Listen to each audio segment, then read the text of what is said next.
cleared up, we're now going to talk about some examples.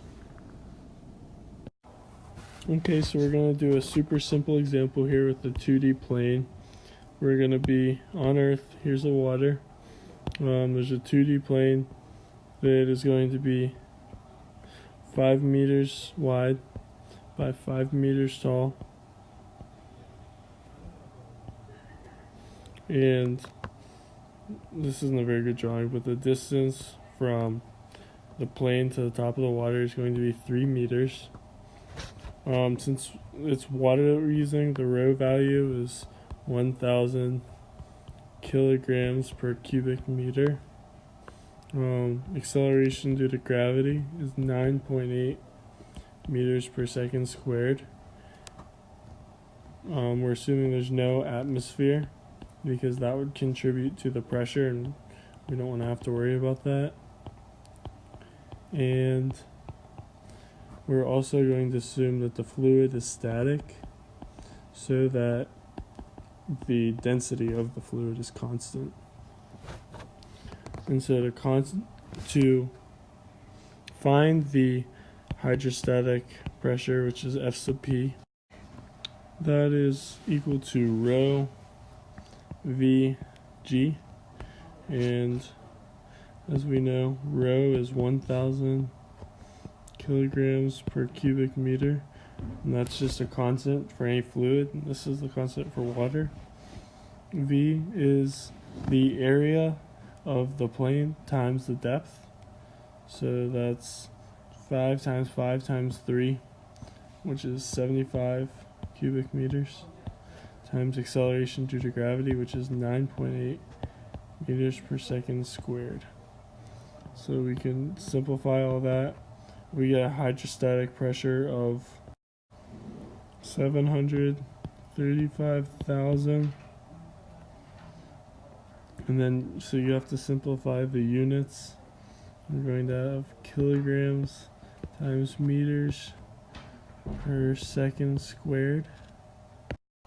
And this is just simplify. You can simplify it to 735,000 newtons, or 735 kilonewtons.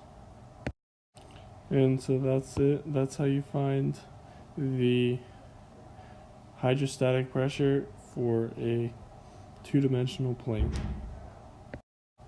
Alright, so now we're going to do an example a little bit more complex. We're still on Earth, so acceleration due to gravity, still 9.8 meters per second squared.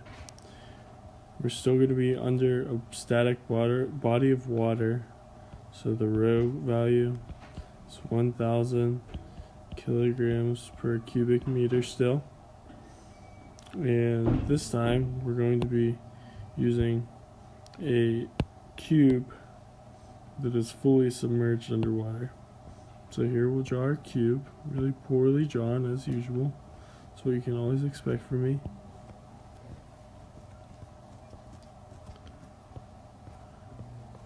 Cube, kinda. And so we'll assume that it is,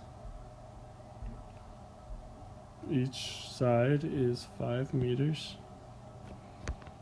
And we'll say that the top is about 3 meters from the surface. And so we have to find the force on the top and the force on the bottom are each going to be found the same way that we did with the two-dimensional plane, but they'll be different since the bottom surface is further down, therefore it has more hydrostatic pressure. So I'm just going to pause the recording and do all those calculations just so that you can see them, even though it's already been done. And then we'll go through how to solve for the hydrostatic pressure force being exerted on the four sides, which should all be equivalent, but the hydrostatic pressure changes as the depth increases. So that has to be solved differently from the top and bottom. Okay, so now that those other forces, or the forces for the other sides have been solved, we have to take and find the hydrostatic force of one of these sides right here. And so if we draw it out separately, looking straight at one of those sides, since it's a cube, it's all going to be the same. It's submerged at a depth of 3 meters. And each side is 5 meters. So what we're essentially going to do, since the rate is changing, we're going to take a little slice at some point on here. And we're going to say if this depth is h, no, not that. This depth is h, then the width of the slice is going to be delta h. So if we just start writing out the force equation here, hydrostatic pressure of the side is equal to, we still have the rho value, which is 1,000 kilograms per cubic meter. We still have the gravitational constant, 9.8 meters per second squared. And now we have to do the area of the slice. And then that has to be multiplied by the depth. And so if we go through here, hydrostatic pressure of the side at that given slice there, it's going to be 1,000 kilograms per cubic meter times 9.8, that's not right, 9.8 meters per second squared times 5 times delta h, and then times the depth, which would be just be h. And we're actually going to change this because we care about the total depth of our slice, because there's pressure from the surface of the water all the way above it. So our h is going to be our depth, and that's coming all the way down. So that h starts all the way up there. Okay, so that 5 delta h is the area of just this little slice right here. And we need the rate is changing, and so we're going to essentially have an infinite amount of slices. And how we need to write this first is as a Riemann sum. So we're going to do that. So how we're going to do this, we're going to write the total hydrostatic force of the side is approximately equal to summation as I equals 1 goes to n, and then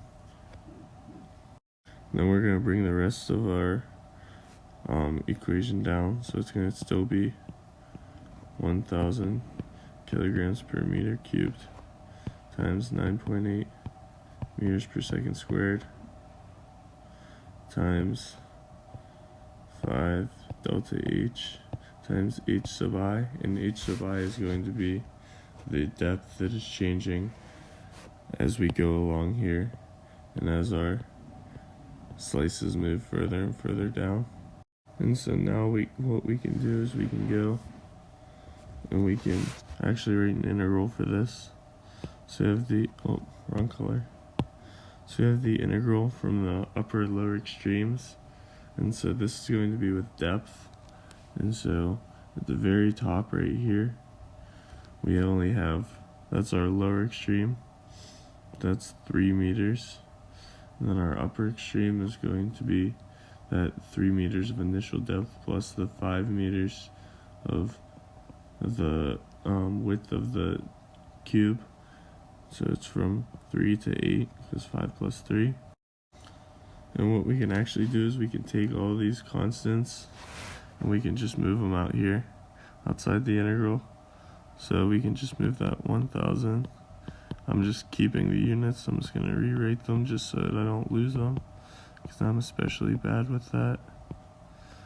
And so essentially all that we have, I forgot to rewrite it, so we still have the depth of the pool, or the total depth of the submerged cube, which is going to be this right here.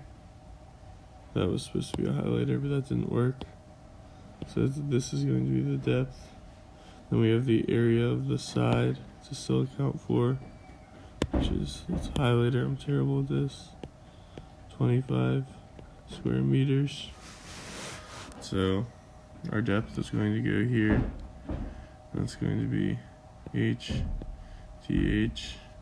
And if we just take this, the antiderivative, we're going to have 1/2 h squared from 3 to 8. And that's going to work out to 8 squared over 2 minus 3 squared over 2. 64 minus 9 is 55 over 2. And so we have 55 over 2 times 25 meters squared times 9.8 meters per second squared times 1,000 kilograms per meters cubed. I forgot this is going to be meters. And what I just realized that I did this wrong. This is just going to be 5 meters because the other part of the area is accounted for. This will erase. Just not doing. The other part of the area is accounted for by the depth. So that's 5 meters.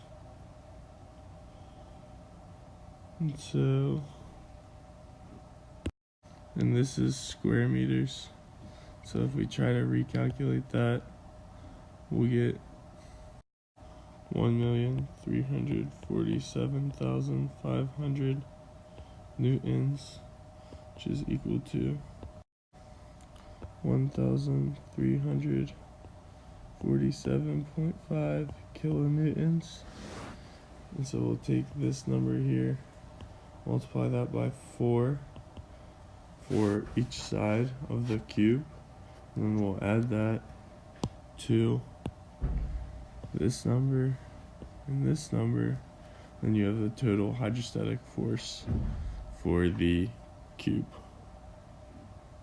And the total hydrostatic force, undo, highlighter, here we go. The total hydrostatic force for the cube is 8,085 kilonewtons. Yay!